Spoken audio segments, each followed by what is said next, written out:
మారు రూపంగా నీవి లోకంలో అడుగుపెట్టావు.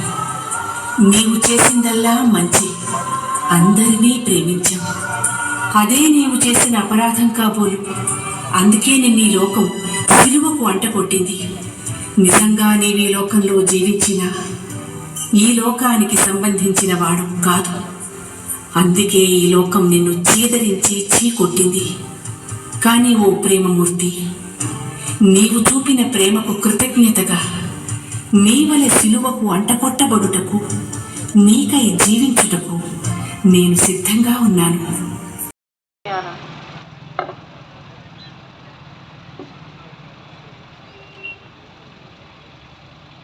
నా రక్షకుడైన యేసువా,